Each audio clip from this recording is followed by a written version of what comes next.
적인 원리 가운데 제1 원리, 제일 중요한 게 뭐냐면요. 그것은 바로 모든 인간은 전적으로 타락했다. 전적 타락이라 그래요. 그걸 뭐라고 말하냐? 다른 말로 모든 인간은 다 죄인이다 이거예요. 이것으로부터 출발해요. 왜냐하면 내가 죄인인 걸 인정해야 예수님이 나를 위해 오신 것도 인정하고 그분의 돌아가심과 그분의 부활하심이 나의 구원도 내가 인정받을 수밖에 없기 때문에 그래요. 만약에 내가 죄인이 아닌데요 라고 하는 순간 모든 사람들의 신앙은 무너지는 거예요. 신앙을 가질 수가 없어. 그러니까 모든 인간의 제일 원리가 뭐냐? 전적 타락, 인간의 타락, 이것을 인정하는 것이 제일 중요하다는 거예요. 자유주의 신학자라고 해요. 저는 이것을 신학자라고 부르기도 싫은데, 자유주의라고 하는 신학이 있는데 그것을 추종하는 신학자들이 뭐라고 말하냐면 인간은 죄인이 아니다라고 주장을 해요. 왜냐하면 그들은 이렇게 말합니다. 인간이 죄인이 아닌 이유는 뭐냐면 인간은 선하게 태어났으나 환경이 악하기 때문에 악해진 것뿐이지 인간 자체는 악하지 않다라고 주장을 해요. 성경은 그렇게 말하지 않아요. 성경은 모든 인간은 죄인이다 라고 표현을 해요. 왜냐? 아담과 하와를 하나님이 창조할 때는 죄인으로 만들 줄 않았죠. 그는 의롭게 만들었어요. 그런데 아담과 하와가 선악과를 먹음으로 말미암아 그 다음부터 모든 후손들은 죄인으로 태어나는 거예요. 그러니까 모든 인간은 죄인이다. 이게 성경적 원리죠. 이것을 구체적으로 우리 가운데 말씀으로 남긴 분이 누구냐면 사도 바울이에요. 자, 로마서 3장 10절 말씀을 한번 같이 한번 읽어보겠습니다. 시작. 의인은 없으니 하나도 없다라고 바울이 이렇게 선포를 했는데 구약 시대, 이건 신약 성경이잖아요. 로마서는. 그러니까 구약 시대, 구약 성경만 있었을 때는 이스라엘 백성들은 뭐라고 자기들을 인정했냐면 모든 이스라엘 유대인들은 선민이요 의인 이렇게 표현했고, 그리고 이방인 사람들만 죄인이라고 생각했어. 그러니까 이스라엘 자기들은 의인이고 이방인, 우리도 이방인이에요. 이스라엘 민족이 아니니까 우리들은 죄인이라고 표현했단 말이에요. 그런데 바울은 또 뭐라고 말했느냐 이렇게 말하고 있어요. 로마서 3장 9절입니다. 시작.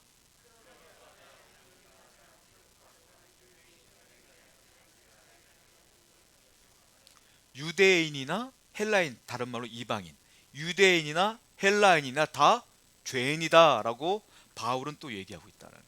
그러니까 결국은 뭐예요? 모든 사람은 다 죄인이다. 목사인 저부터 시작하여 믿지 않는 모든 사람들까지 다 죄인이다라고 말하는 거예요. 오늘 민수기 20장 본문 말씀이 그 얘기예요. 무슨 말이냐면 아무리 훌륭해 보이는 사람도 죄인이다. 심지어 이 20장에 나오는 사람 모세도 죄인이다. 이 얘기를 오늘 20장에서 하고 있다는 거예요. 특별히 오늘 삼남매가 등장을 하는데 유명한 삼남매 미리암, 아론, 모세, 이 삼남매가 등장을 하는데 오늘 본문은 또 말해요. 이 셋도 다 죄인이다 라고 말하고 있어요. 자, 레위가 아들을 낳습니다. 세 아들을 낳아요. 게르손, 고핫, 무라리, 세 명을 낳았어요. 많이 들어보셨죠? 제가 민수기 하면서 제사장 직분을 맡은 사람들 얘기하면서 레위 제사장은 다 이 사람들이 했다라고 말씀드렸어요. 자, 그 중에 둘째 아들 고핫이 있는데 고핫이 아들을 낳았는데 아므람이라는 아들을 낳았어요. 그 아므람이 고핫 족속 중에 또 한 여인을 맞아요. 결혼을 합니다. 그 여인의 이름이 요게벳이에요. 아므람과 요게벳이 결혼해서 애들을 낳았어요. 그게 누구냐? 요게벳, 아론, 모세, 삼남매를 낳은 거예요. 근데 이 삼남매가 어떤 사람들이에요? 이 미리암은 이스라엘 가운데 여자 선지자예요. 여성 선지자야. 아론은 누구예요? 유대 민족의 대제사장이야. 모세는 누구예요? 말할 것도 없죠. 위대한 통치자이며 영도자 아닙니까? 자, 아들 남매를 셋을 낳는데 셋 다 각층의 지도자가 된 거예요. 그것도 보통 지도자가 아니야. 어마어마한 지도자가 된 거예요. 이 집안은 성공했잖아요. 대단한 집안 되는 거 아닙니까? 그런데 성경은 말하고 있어요. 그럼에도 불구하고 셋 다 죄인이다. 셋 다 똑같다라고 성경은 얘기하고 있어요. 모세보다 훌륭한 사람이 누가 있겠습니까? 성경의 구약 성경의 인물 가운데 다윗이 그래도 비슷할 것 같아. 그런데 다윗은요 실수를 했어요. 뭐죠? 바세바를 취해서. 모세는 사실 바세바를 취하는 그 다윗과 같은 실수는 하지 않았어요. 그래서 이스라엘 사람들은 다윗보다도 모세를 더 위대한 의인이라 칭하고 있어요. 자, 모세가 의인이에요. 요게벳, 아론도 우리가 볼 때 의인이에요. 근데 성경은 또 말해요. 그들은 의인이 아니다라고 말하고 있어요. 우리가 볼 때는 의인인데 의인이 아니라고 말하고 있어요. 모세오경이 있습니다. 출애굽기, 그리고 우리가 봤던 레위기, 그리고 창세기, 그리고 우리가 보고 있는 민수기, 신명기. 자, 특별히요, 민수기, 신명기, 출애굽기는 광야 생활, 이스라엘이 출애굽하는 뒤에 광야 생활 가운데에 그 역사를 기록한 책들이거든요. 특별히 출애굽기 같은 경우는 출애굽을 한 뒤에 1년 동안의 삶을 기록한 게 출애굽기예요. 굉장히 길지만 딱 1년의 삶을 기록한 게 출애굽기. 그리고 시내산에서 율법을 다 받고 내려와서 광야 생활을 39년을 했거든요. 도합 1년 포함한 40년 되겠죠. 39년 그 삶을 기록한 것이 민수기. 신명기는 뭐냐? 광야 생활 40년째 가데스 바네아에 딱 도착을 해서 이스라엘 사람들이 가나안 땅을 바라볼 때에 모세가 이제 자기가 가나안 땅에 못 들어갈 걸 알아요. 그래서 1세대가 아니라 광야에서 태어난 2세대 이스라엘 민족을 앉혀놓고 모세가 마지막 유언을 해요. 하나님 말씀 교육을 해, 율법 교육을 해. 하나님은 이런 보니까 이렇게 해야 된다, 이렇게 해야 된다, 이렇게 된다. 그게 신명기야. 그러니까 모세 오경 가운데 세 가지가 이 광야에서 기록한 것이다라고 보시면 돼요. 그리고 많은 학자들이 이 출애굽이 언제 일어난 것이냐라고 시대적으로 판단을 하는데, 정확한 연수는 기록할 수 없겠지만 성경은 그래도 비교적 정확하게 출애굽의 역사를 기록하고 있다는 거예요. 몇 년인가요? 자, 성경을 보겠습니다. 열왕기상 6장 1절 말씀 읽어보겠습니다. 시작.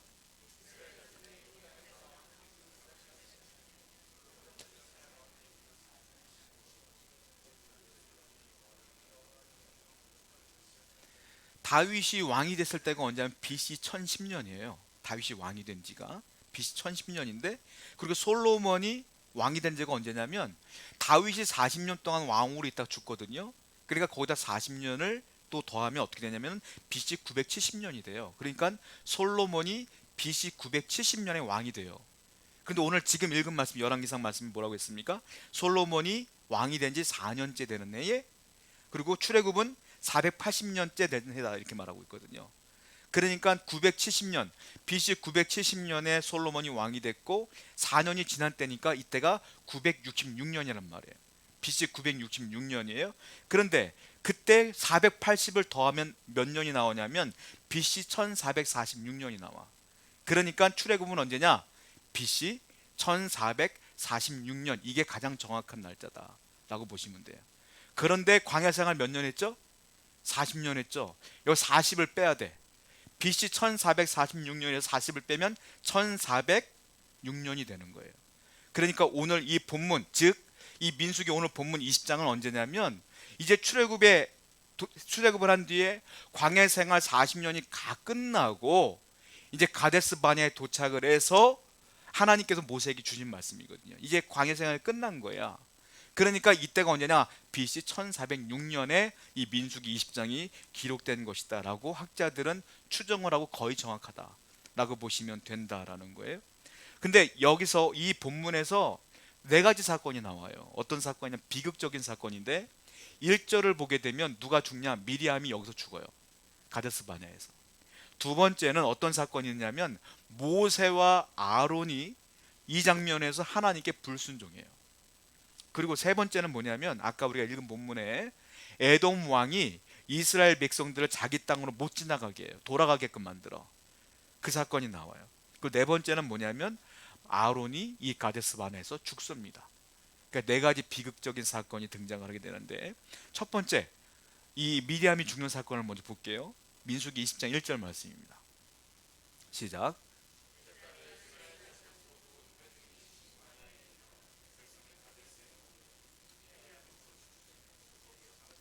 신광야에 이르렀는데 거기가 가데스래요. 가데스나 가데스 바니아나 똑같은 장소예요. 자, 여기서 미리암이 뭐했다? 죽었다 라고 표현하고 있다는 거예요. 출애굽기 2장을 보게 되면 모세가 태어났는데 그 당시에 남아 학살법이 있었어요. 바로가 다 죽이라고 해서 남자들은. 근데 모세가 너무 이뻐서 그 요게벳이 키우다가 이 모세가 태어난 지 3개월쯤 됐는데 목소리가 너무 우렁찬 거야. 못 키우겠는 거야. 그래서 우리가 알다시피 갈대 상자에 모세를 넣고 나일강에 띄웠잖아요. 이때 요게벳의 나이가 몇 살이냐? 미리암의 나이가 몇 살이냐? 12살이야. 미리암과 모세가 12살 차이 나요. 그리고 아론은 그 당시 3살이었어. 3살 형이야. 자, 12살 먹은 미리암이 어떤 일을 했느냐? 이 갈대 상자에서 담겨져서 나일강으로 흘러가고 있는 자기 동생 모세를 따라가요, 미리암이. 그러다가 강가에 나와서 목욕을 하고 있던 바로의 공주, 바로의 딸을 만나죠. 그 바로의 딸이 그걸 건졌어요, 모세를. 모세의 이름의 뜻이 뭐예요? 물에서 건졌다는 뜻 아닙니까? 그래서 모세야, 이름이.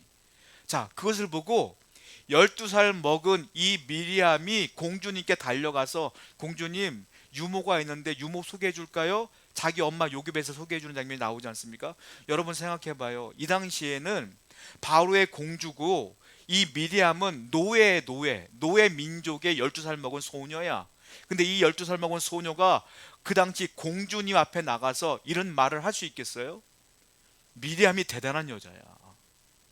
어떻게 이게 가능합니까? 그런데 미리암이 이 얘기를 했기 때문에 요게벳이 유모로 들어갔고 모세가 살아난 거 아닙니까? 그래서 이런 모든 하나님의 구원의 사역은 미리암이 가장 중요한 역할을 감당했다라는 거예요. 미리암이 이렇게 위대한 여인이었어요. 그리고 우리가 알다시피 출애굽기 15장을 보게 되면 홍해바다를 만나는데 하나님의 은혜로 홍해바다를 건넜어요. 그리고 미리암이 너무 감사하여 하나님께 노래를 지어서 찬양을 합니다. 출애굽기 15장에 보면 그 찬양의 내용이 나와요. 그걸 뭐라고 말하냐? 미리암의 노래라고 말해요. 미리암의 신앙 고백이 거기 다 드러나요. 얼마나 하나님을 사랑했는지 몰라. 그리고 요한계시록에 보게 되면 요한계시 이런 말씀이 있어요. 천국 백성이 하늘나라 올라가서 하나님 전에서 찬양을 할 것인데 그 찬양의 내용이 무엇이냐? 미리암의 노래를 찬양할 것이다, 이렇게 표현하고 있어요. 그러니까 미리암이 고백했던 그 신앙의 내용을 우리가 하늘나라 올라가서 똑같이 찬양한다 이거예요. 그러니까 미리암이 얼마나 위대한 신앙인이었는가를 하나님은 성경을 통해서 우리에게 말해주고 있다는 거죠. 그런데 안타까운 사건이 하나 벌어지잖아요. 우리가 미리 이미 봤어. 민수기 15장에서 모세가 구스 여인을 취합니다. 그랬을 때에 미리암이 질투가 나서 뭐라고 말하죠? 너 왜 구스 여인 취했냐? 라고 원망하고 비난하지 않습니까? 그래서 하나님께서 미리암에게 징벌을 내려. 원래는 미리암을 죽이려고 했어. 근데 아론이 부탁해요. 모세야, 하나님께 기도 좀 해다오. 그래서 모세가 기도해서 미리암을 살려주지만 문둥병이 도져서, 우리가 이미 봤잖아요, 짐 밖에 나가서 일주일 동안 사람 취급 못 받고 살다가 일주일 뒤에 돌아왔는데 민수기 15장 이후에, 그 사건 이후에 미리암에 대한 기록이 하나도 없어요. 영향력이 쇠퇴했어. 아무리 과거에 훌륭한 인생을 살아서도 한 번의 실수로 하나님께 버림받은 거죠. 그런 실수를 범했고 이제 마지막에 등장한 게 뭐냐? 20장에 등장한 거야. 뭐라고 등장했어요? 미리암이 죽었다. 마지막 사건이 모세를 반역했던 그 사건이었고 이제 모세가 이 미리암이 죽은 사건이 벌어지는 거예요. 우리는 이 사건을 통해서 두 가지를 알 수 있어요. 무엇을 알 수 있느냐면, 미리암이 아무리 자기에게 의로운 이유가 있다 할지라도 하나님의 종과 하나님을 원망하고 불평했을 때에 돌아오는 것은 뭐예요? 하나님께 짐밖에 쫓겨나는 것이었고 징벌받은 거 아닙니까? 여러분, 성도는요, 여러분들이 하나님 앞에 원망하고 불평하는 모든 것들은 백해무익하다. 나에게 아무런 도움이 안 된다는 거예요.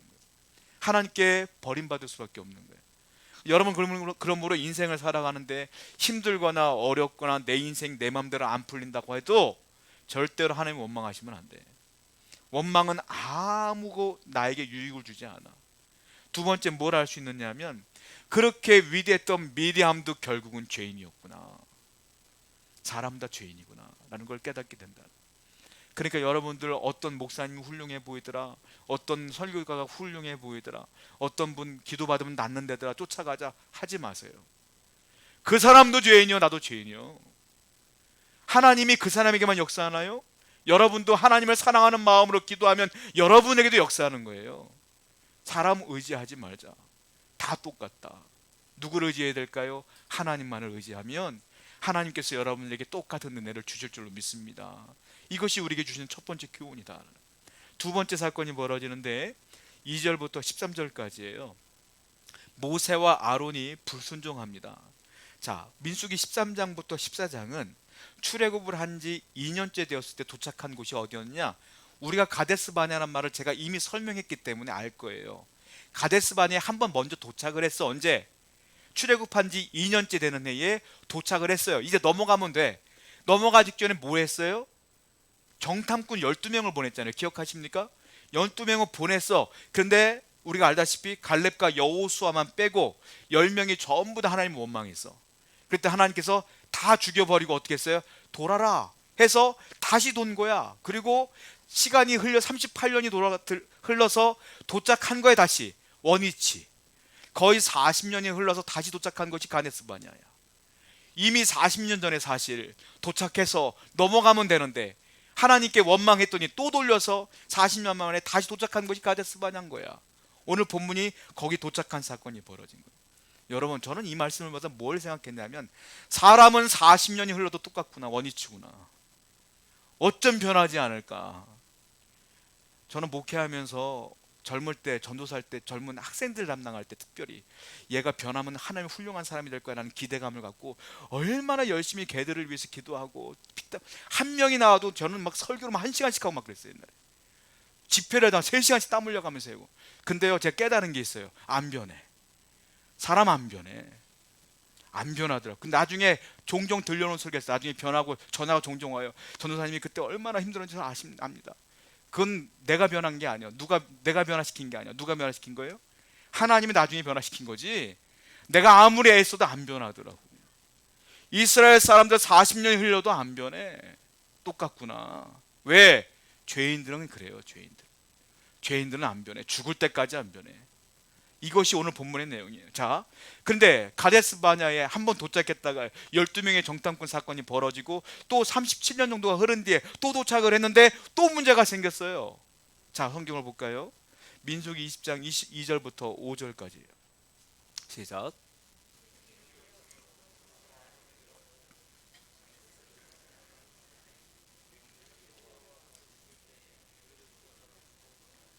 너희가 어찌하여 여호와의 회중을 이 광야로 인도하여 우리와 우리 짐승이 다 여기서 죽게 하였느냐? 너희가 어찌하여 우리를 애굽에서 나오게 하여 이 나쁜 곳으로 인도하였느냐? 이곳에는 파종할 것이 없고 무화과가 없고 포도도 없고 석류도 없고 마실 물도 없도다. 자, 또 가데스반에 도착했는데 40년이 흘렀어요. 이번에는 이 말을 하고 있는 사람들은 누구냐면 처음에 출애굽을 했던 1세대의 이스라엘 사람들 다 어떻게 했어요? 광야에서 죽었어. 지금 여기 도착한 사람은 누구냐면 광야에서 태어난 자손들이야. 2세대 이스라엘 사람들인 거예요. 그런데 이 2세대 이스라엘 사람들도 도착해서 자기네 부모하고 똑같은 소리하고 앉아 있는 거예요. 왜 여기까지 인도했냐? 여긴 마실 물도 없네. 파종할 곳도 없네. 왜 우리를 여기서 죽게 하는 거야? 많이 듣던 소리 아닙니까? 자기네 부모하고 똑같은 소리를 하고 있는 거예요. 사람들은 안 변하더라. 세월이 흘러도 똑같구나 라는 생각이 들어요. 자, 근데 하나님은 이 소리를 들으면서도요 6절과 9절에 야, 물 줘라 모세에게 얘기해요. 자, 6절과 9절 한번 볼까요? 민수기 20장 6절 9절 시작.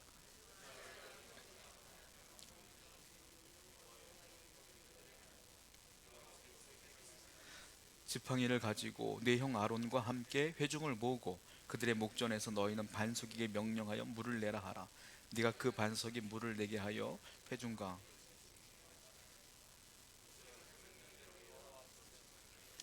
하나님께서 말씀하십니다. 그 원망하는 백성들에게 물을 주기 위해서 모세와 아론을 불러요. 모세와 아론에게 이렇게 말합니다. 너희는 반석을 향하여 말하라. 물을 내라라고 말하라. 그러면 물이 터질 거야 라고 말을 했어요. 자, 이걸 데자뷰라고 하죠. 많이 봤던 이야기 같아. 가데스 바네아에서 우리는 한번 봤어. 똑같은 일이 벌어져. 그리고 또 하나, 흰 광야에서도 이런 일이 벌어졌어요. 자, 출애굽의 여정을 보게 되면 신광야에 도착하고 마라에 도착했는데 마라의 물이 써. 그러니까 어떻게 해요? 나뭇가지 하나를 가지고 던졌더니 물이 달아져서 그걸 먹었잖아요. 자, 마라에서 도착한 곳이 엘림이야. 종려나무 70그루가 있는 오아시스를 발견해서 실컷 물을 먹었단 말이에요. 출애굽에 보면. 그리고 도착한 곳이 어디냐? 르비딤이야. 르비딤에 도착했는데 물이 없어. 물이 없으니까 하나님께서 모세에게 이렇게 말했어요. 모세야, 반석을 네 지팡이로 쳐라. 그래서 쳤더니 물이 터져나와. 그래서 그 터져나온 그 샘물을 그때 성경에 뭐라고 했냐면 무리바라라고 했어요. 자, 성경을 볼까요? 출애굽기 17장 7절입니다. 시작. 다투었으며 또는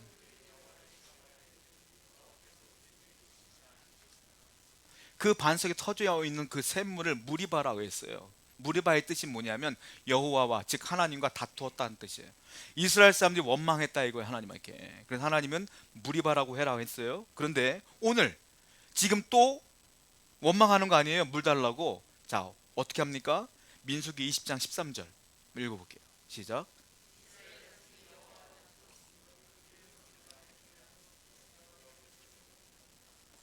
이것도 무리바라고 하래. 자, 르비딤에서 터져나온 샘물도 무리바요. 가데스 바네아의 반석에 터져나온 물도 무리바. 똑같이 이름을 줬어.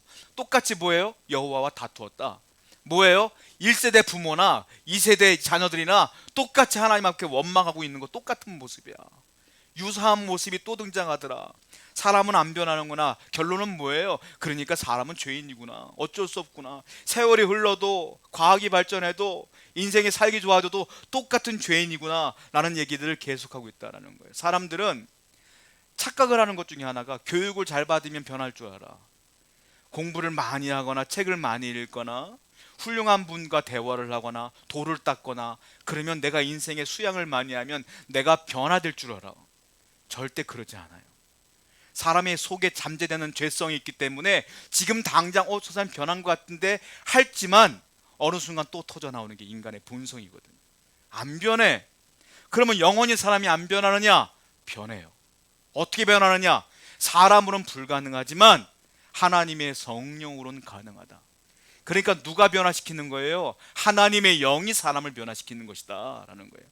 로마서 8장 7절부터 8절 말씀 볼까요? 시작.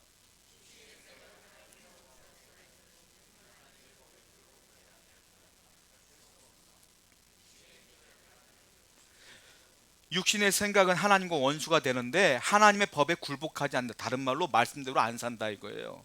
죄인이기 때문에 거기다가 할 수도 없습니다. 하려고 해도 못 산다 이거예요. 말씀대로. 왜? 죄인이니까. 결국 사람은 못 바뀌고 안 바뀐다. 이 얘기를 바울은 얘기하고 있어요.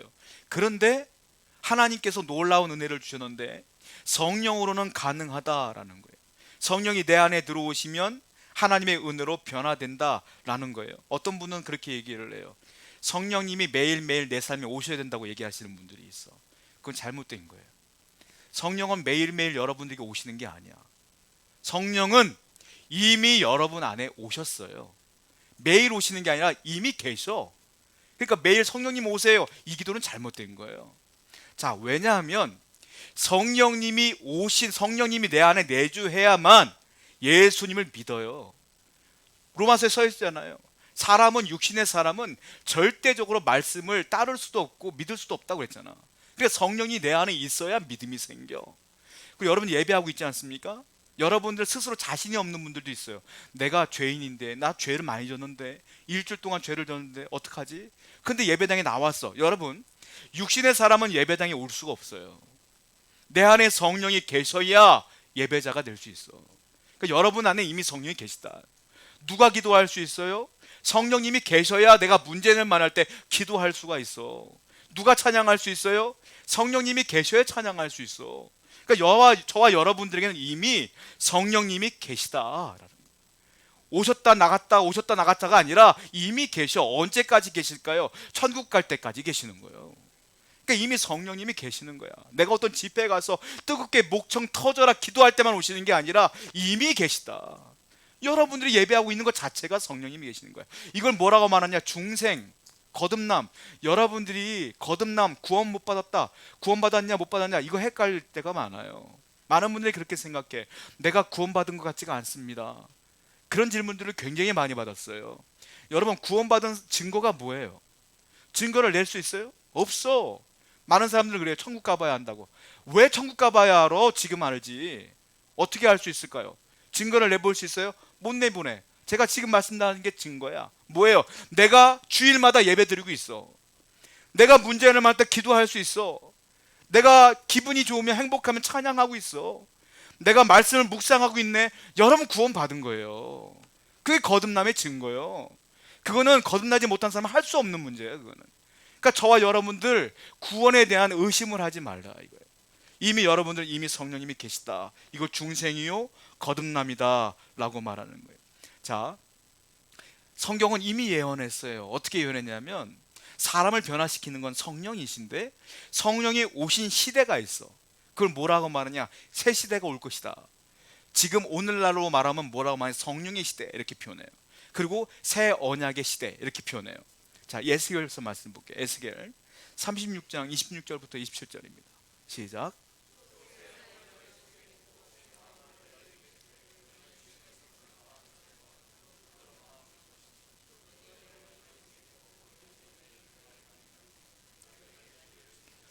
자, 에스겔서는요 성령이란 단어가 없으니까 어떻게 표현하고 있냐면 새 영을 너희 속에 둔다. 이 새 영이 누구냐? 성령을 말하고 있어요. 새 영이 우리 속에 들어와. 그럼 내 마음에 하나님의 은혜 가운데 임으로 우리가 육신의 굳은 마음이 제거되고 부드러운 마음으로 바뀐다. 다른 말로 믿음이 들어온다 이 말이에요. 무엇 때문에? 성령 때문에. 이미 예언이 되어 있었어요. 그래서 예수님이 십자가에 돌아가신 뒤에 40일 동안 계시다가 승천하셨잖아요. 승천하고 열흘 뒤에 성령이 내려오셨어요. 그게 사도행전 2장에 역사하는 장면이야. 자, 그 뒤부터 성령님은 떠나지 않아 이 땅을. 그리고 우리와 함께 계셔. 그래서 오늘날 새 시대요 성령의 시대라 말하고 있는 겁니다. 저와 여러분들에게는 이미 성령이 오셨고 교회에 성령이 계셔요. 그러므로 하나님의 은혜 가운데 거하고 있음을 우리는 한 번도 의심해서는 안 된다. 이 얘기를 하나님께서는 말씀하고 있다는 거예요. 거듭난 사람은요 대화해보면 알아요. 하나님의 사람은 대화해보면 알아. 하나님 믿지 않는 사람은, 거듭나지 않은 사람은 다 내가 했대. 교만해. 근데 거듭난 사람은요 주의 은혜죠. 하나님이 하셨죠. 대화만 해보면 알아. 여러분과 대화해보면 알아. 하나님이 하셨습니다. 우리 권사님들 집사님들 다 대화해보면 다 하나님께 은혜 받은 분들이요. 다 하나님을 높이잖아. 그러니까 구원받은 건 어렵지 않아. 체크해보는 거 어렵지 않아. 내가 기도할 수 있으면 구원받은 거예요. 내가 예배자로 있으면 구원받은 거야. 이것 때문에 여러분들 속상해하거나 헷갈리거나 의심하거나 불안해하거나 두려워하지 마시기 바랍니다. 이미 성령이 우리 안에 계셨다라는 거예요. 자, 이게 1세대 이스라엘 사람들과 2세대 이스라엘 사람들의 유사점이란 말이에요. 그런데 차이점도 있어요. 아까 말씀드렸던 르비딤 사건과 오늘 본문의 사건이 차이점도 있어. 어떤 차이냐? 민수기 20장 8절 말씀 볼까요? 시작.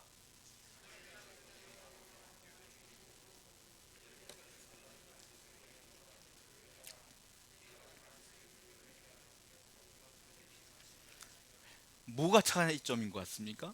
아까 르비딤 사건 하나님께서 뭐라 그랬어요? 모세에게 반석을 치라 그랬어. 근데 오늘 본문은 뭐라고 했어요? 너희는 반석에게 명령하라 그랬어. 치란 말 안 했어. 명령하라. 누구한테? 반석에게 명령하라 그랬어. 근데 모세는 어떻게 했는지 아세요? 요때 반석을 2번 쳤어요. 하나님은 반석에게 명령하라 그랬어. 그리고 명령을 누구한테 하는지 아십니까? 백성들을 끌어모아서 백성들에게 명령하는데 모세가 명령하는 것이 아니라 원망하는 백성들에게 성질을 부리는 장면이 나와요. 반석에게는 명령도 하지 않고 반석은 치기만 하고요. 자, 볼까요? 출애굽기 17장 6절 시작.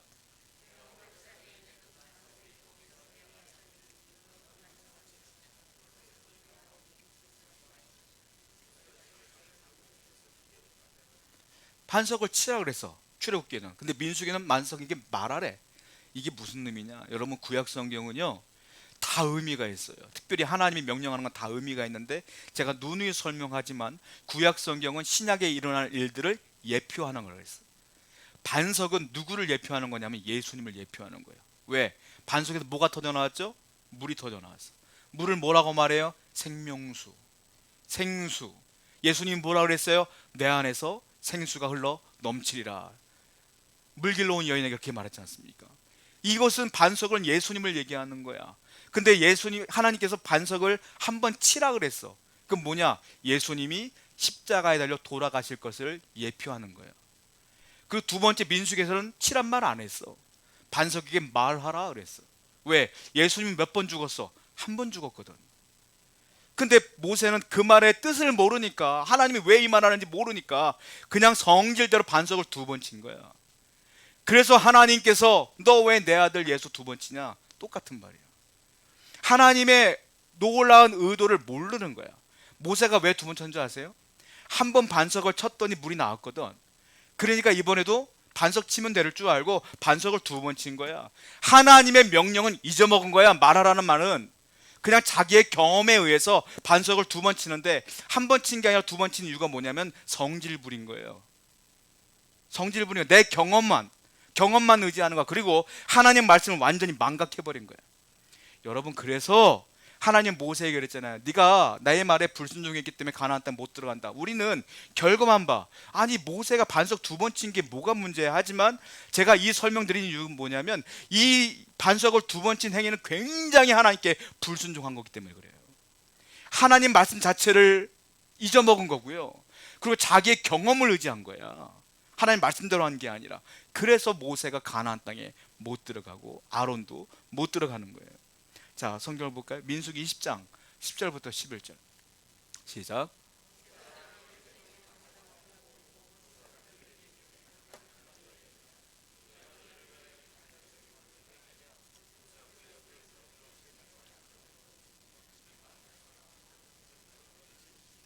모세와 아론이 회중을 그 반석에 모으고 회중에게 얘기했대. 하나님 누구한테 말하라 했어요? 반석에게 말하라 했어.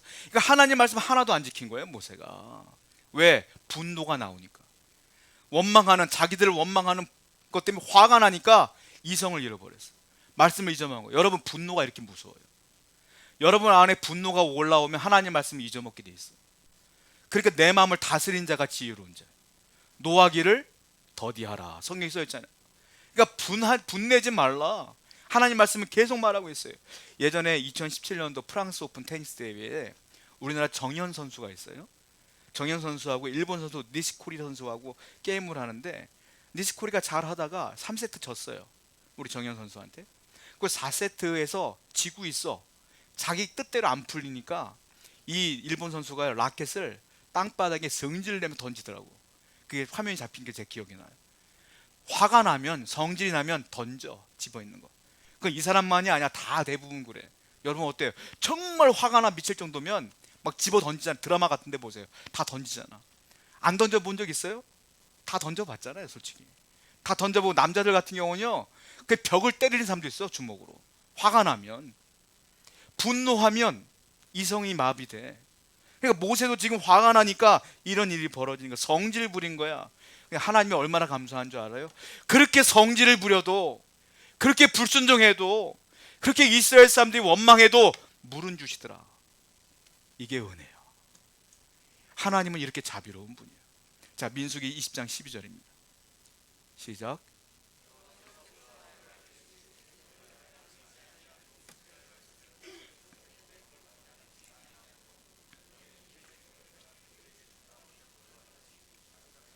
네, 아론과 모세 둘 다 거룩함을 나타내지 않았어요. 성질만 부렸어. 그래서 두 사람에게 얘기하는 거예요. 너희들은 둘 다 가나안에 못 들어간다. 하나님께서 그래서 두 사람을 못 집어넣고, 아론도 이 가데스 반에서 죽어요. 모세도 죽고 못 들어가요. 이 사건이 벌어진다. 뭐예요? 모세, 아론 대제사장이야. 모세 위대한 영도자야. 그 사람들도 죄인이다. 똑같다. 나하고 똑같이 성질내는 사람이었구나.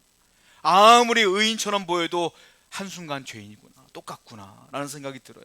자, 세 번째 사건이 벌어지는데요, 14절부터 21절까지입니다 이번에는, 자, 가데스 바냐라는 곳이 어디냐면 에돔 땅의 구퉁이에 있는 땅이야. 에돔 땅이에요.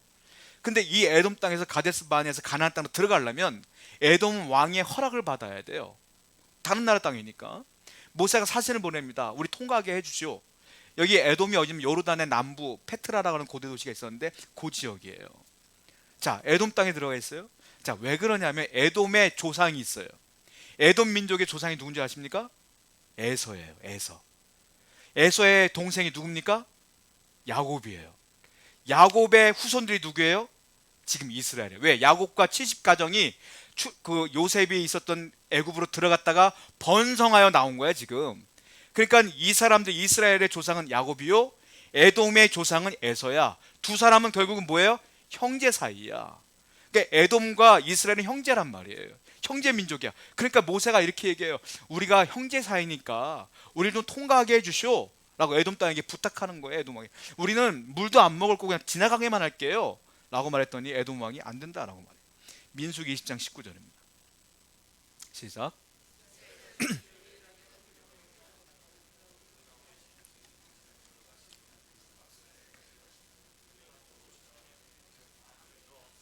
예, 가까운 친척이니까 갈 수 있게 도와달라고 얘기했어요.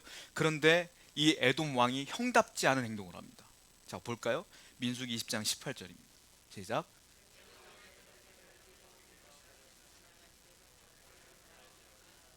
못 지나가게 발만 들여봐 다 죽일 거야 이 말이에요. 여러분, 우리나라 형제 가운데에 그 놀부와 흥부 있잖아요. 놀부가 나 내가 볼 땐. 놀부는 그래 밥풀이라도 좋지. 그러니까 아무것도 안 줘. 오면 죽여버린다는 거예요. 그러니까 계속 모세가 설득함에도 불구하고 말 안 들어요. 자, 왜 이스라엘 사람들은 이렇게 광야 생활하면서 고난이란 고난은 다 받을까요? 왜 이렇게 40년 내내 고난받고 형제한테도 배신당하고 왜 가나안 땅 통과도 못하게 이런 어려움을 왜 당할까요? 성경에 써 있어. 뭐라고 써 있느냐? 잠언 13장 15절입니다. 시작. 사악한 자의 길은 험하니라. 다른 말로 말하면 죄인의 길은 험하니라. 죄를 지은 사람들은 험한 인생을 산다 이 말이요. 근데 제가 뭐라 그랬어요? 모든 사람들은 죄인이다. 여러분의 인생길은 그러므로 험할 수밖에 없다. 그러니까 누가 필요한 거예요? 주님이 필요한 거예요. 우리는 어차피 인생은 고난이야.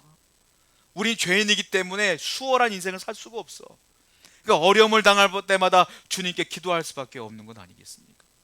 그러니까 우리가 죄인인 걸 인정하는 사람은 기도하는 거예요. 그래서 나만 어려운 게 아니야. 저도 어렵고 여러분도 다 어려운 거야. 그런데 믿음이 있기 때문에 이길 수 있어요. 분명히 하나님께서 성령을 통해 이기게 하실 줄로 믿습니다.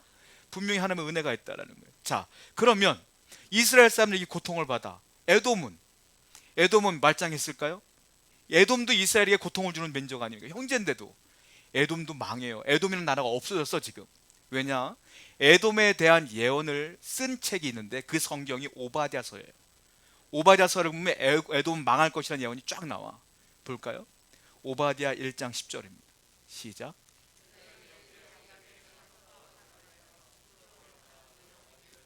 네 형제 야곱에게 행한 포악, 지금 이스라엘 사람들 행한 것 때문에 너는 어떻게 된다? 멸절되리라. 결국은 망했어요. 결국 에돔이라는 나라는 이 세상에 존재하지 않는 나라가 되었어요. 이스라엘은 있잖아요. 하나님께서 이 말씀대로 다 행하였다. 결국 뭐냐? 에돔도 죄인이요 이스라엘도 죄인이요 다 죄인이구나. 똑같은 말씀. 네 번째 마지막 사건이 벌어지는데 아론이 죽습니다. 22절부터 29절을 보면 아론이 죽는데 죽는 장소가 나오는데 달라. 자, 여기서 제가 설명을 해드릴게요. 신명기 10장 6절입니다. 시작.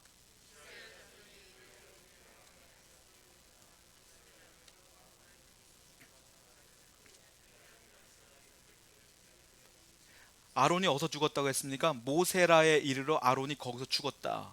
모세라고 하는 곳에 모세라라고 하는 곳에서 죽었다는 거예요. 자, 여기구나라고 했는데 오늘 본문 보니까 다른 정서가 나오네. 민수기 20장 20절부터 29절입니다. 시작.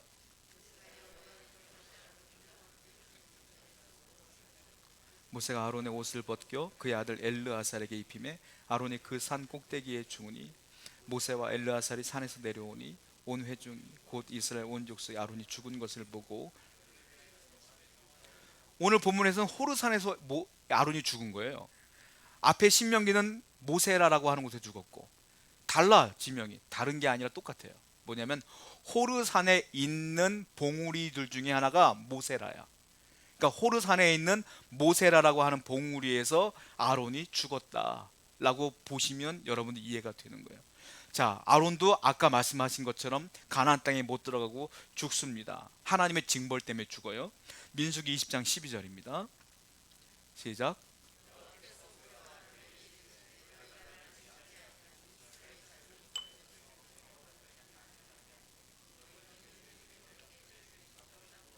네, 아까 그 사건 때문에 반석 그 사건 때문에 모세만이 아니라 아론도 죽어 못 들어가요. 이런 사건이 벌어지는 거예요. 자, 아론의 죽음은 두 가지면 특이합니다. 왜냐하면 죽을 때에 모세가 아론이 죽을 때 그 대제사장 옷 있지 않습니까? 그 옷을 벗겨요. 옷을 벗기고 아론의 아들 엘르아살에게 주어. 엘르아살은 셋째 아들이야. 제가 설명해 드렸죠. 첫째와 둘째는 이미 죽었어. 그러니까 엘르아셀이 셋째 아들이 장남이야. 그 장남에게 그 옷을 입혀줘요, 모세가. 이 말은 무슨 말이냐면 아론의 사명은 끝났다 이거예요. 왜 끝났어요? 하나님께 아까 불순종함으로 끝난 거예요. 대제사장의 사명이. 하나님께 거룩한 삶을 사는 자에게 하나님의 사명을 주지, 불순종하는 자에게는 사명을 안 줘. 하나님은 사명을 빼앗지. 사명을 빼앗는다? 사명이 없어진다? 그건 죽는 거예요. 여러분들이 살아있는 건 뭐냐? 사명이 있으니까 살아있는 거예요. 내가 죽는 건 뭐냐? 사명이 끝나면 죽는 거예요. 그러니까 우리 성도들의 삶과 죽음은 뭐냐? 사명이 있어. 여러분들이 살아있는 이유는 아직도 복음을 증거할 곳이 있고, 기도할 제목이 있고, 여러분들이 여기서 해야 될 일이 있기 때문에 하나님이 살려주시는 거라 생각하면 돼요. 그러니까 우리는 어떻게 해요? 사명 감당하다 저 천국 갈 생각하시면 됩니다. 그러므로 하나님께 감사하고 내 사명을 위해 살아야 된다는 거예요. 두 번째는 뭐냐면 아론이 그렇게 죽었잖아요. 죽었는데 이 사람들이 장례를 치러주는데 이렇게 장례를 치러. 민수기 20장 29절입니다. 시작.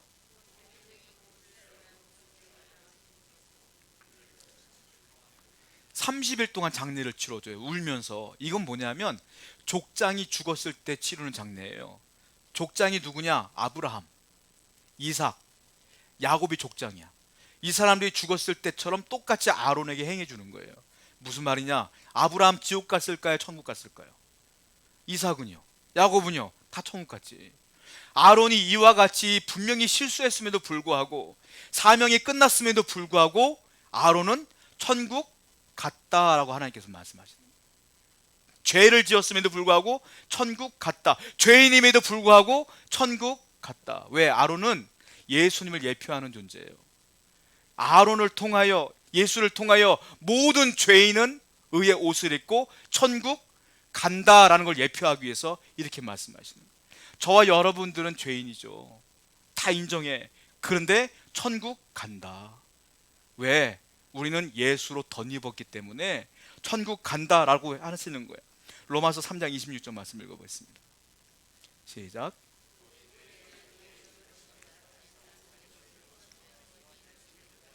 누가 의로워요? 예수 믿는 자를 의롭다 한다.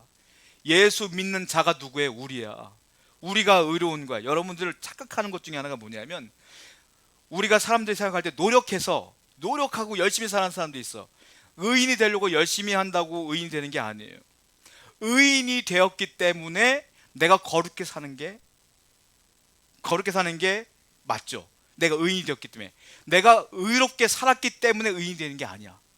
그러니까 여러분들은 죄인이기 때문에, 여러분들이 의롭게 살았기 때문에 의인이 되는 게 아니라, 의인이 이미 되었기 때문에 죄인 줄 알고, 거룩한 게 무엇인 줄 알고, 하나님 원하시는 게 무엇인 줄 알고 사는 거다. 이미 의인이 된 거야. 누구 때문에? 예수님 때문에. 그러므로 우리 마음 가운데 죄인인 걸 인정하시고, 예수님 아니면 안 됩니다라는 신앙을 갖고 저 천국 가는 날까지 승리하시는 여러분 되기를 축원드립니다. 우리 말씀을 기억하며 함께 기도하겠습니다. 하나님, 우리에게